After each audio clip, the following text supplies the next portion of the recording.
Welcome guys to another R tutorial. Today I'm going to talk about creating a matrix. Ooh, that sounds strange. A matrix. Okay, so what is that? So I'm going to demonstrate how we would do that in R and how we store some values in it as well. First of all, let's clear the console window. So I'm going to use Control and L together. I'm also going to clear my global environment. If you can see here, there's a little paintbrush saying clear objects from the workspace. I'm going to click yes, and that gets rid of everything in my global environment. So I'm going to create a sequence of numbers similar to this, 1 to 10. So I'm going to also then store this in a placeholder or a variable called vec1, and I'm going to just say 1 to 10 again. That'll store the information in memory, so if I run that line, that's then stored it into memory. Okay, so how would I then convert that to a matrix? It's relatively simple. You can use the matrix command and put vec1. Then that's a 1 by 10 matrix. It basically just fills all the values downwards. Okay, there's another option there. So what I can do is add another option there to split it down, because we've got equal amounts. So we've got 1 to 5, and then I want 6 to 10 to be in the second row. So I'm going to use vec1 again, but now I'm going to use the n row or number of rows command, and I'm going to stipulate 2. So I'm going to run that line. Then it creates a matrix that way. Another example is a couple of additional commands we're going to use. So we're going to try another matrix, but this time we're going to recreate it as a 1 to 12 sequence. We're going to use the by row command. I'm going to set that to false at this stage, and then we're going to set the number of rows.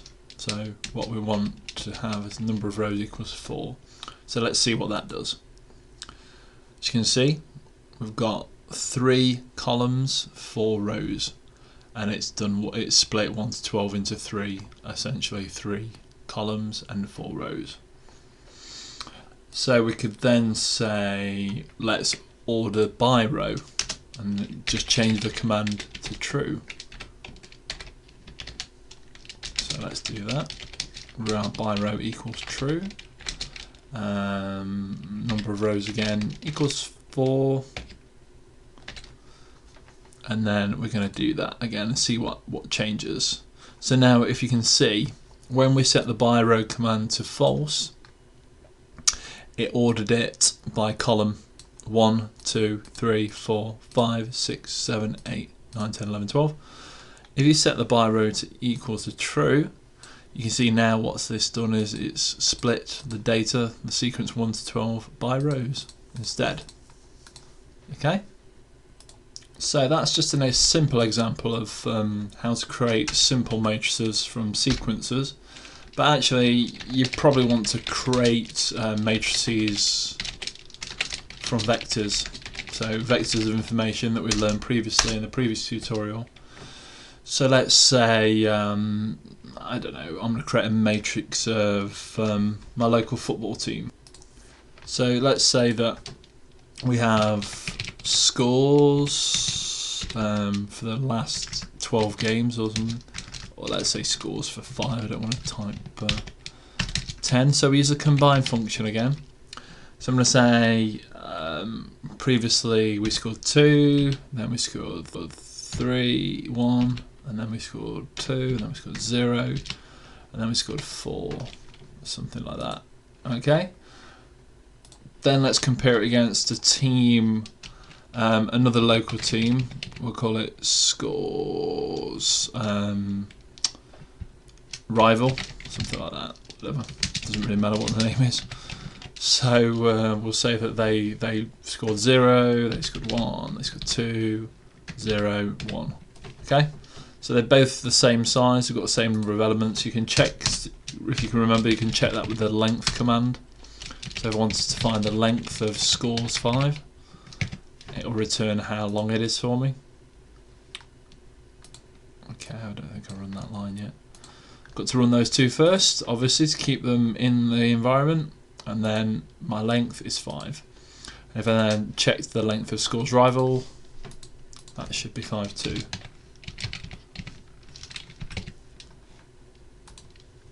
Okay, yep, both 5, so they both match. Okay.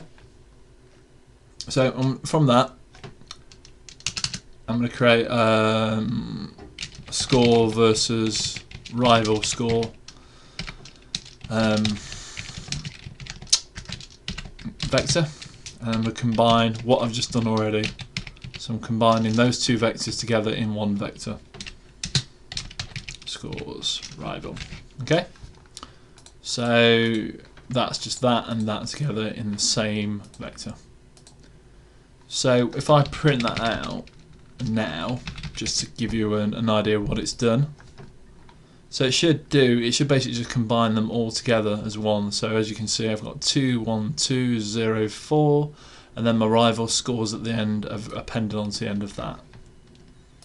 Simply now, if I then want to create that into a matrix, I can use a scores matrix. Let's call it scores matrix.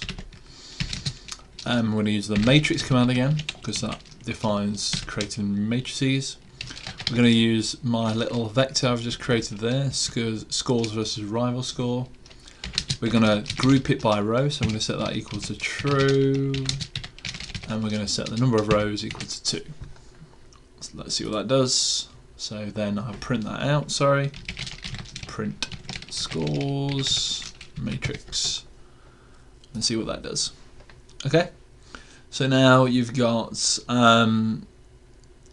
essentially these are the two teams, two sets of scores, and then the number of scores that we actually created. So there's 5 long, so 5 columns, and 2 teams, so that goes across the rows, so the scores go across the rows. You can also name the matrices, but we're going to talk about that next. But essentially what that does is it splits it. If I change that again to false, obviously you'll know what it will do.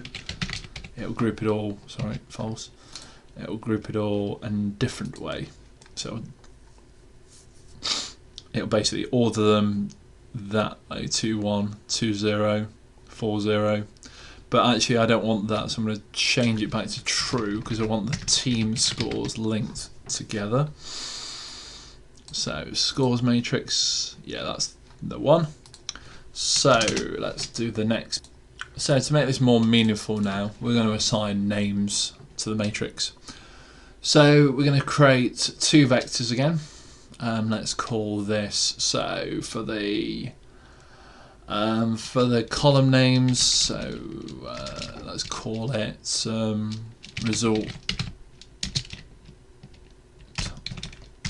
result order, something like that, whatever.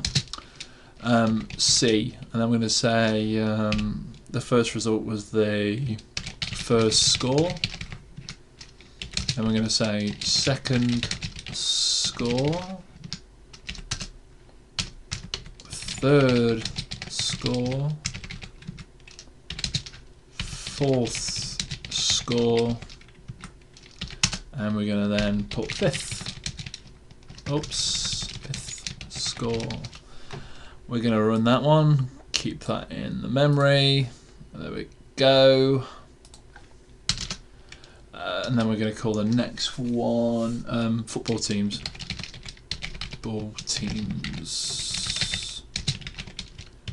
So this is just the number of goals they scored. It doesn't tell you whether they won or lost or not.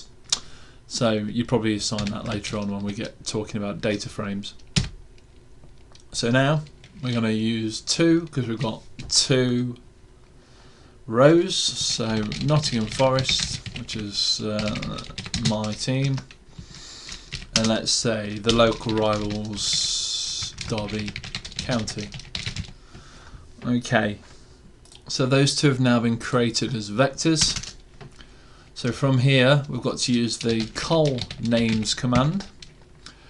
We're going to use the col names of the matrix, so it's a scores matrix. So we're passing the name of the matrix that we want to then name, and we're going to set the col names, so they're going to be equal to the result order. So we've got 5 5 results, so it's going to be first score, second score, third score, fourth score, fifth score. Then the row names command of the scores matrix, we're going to set that to the football teams. Then we're going to print the changes which should now be applied to the scores matrix. So let me run all those lines together, click run, and as you can see, instead that's now gone from that, which is a little unintelligible, to something that's definitely recognisable. So we've got Nottingham Forest and Derby County scores. So that's how you then name those matrices to make them more user friendly.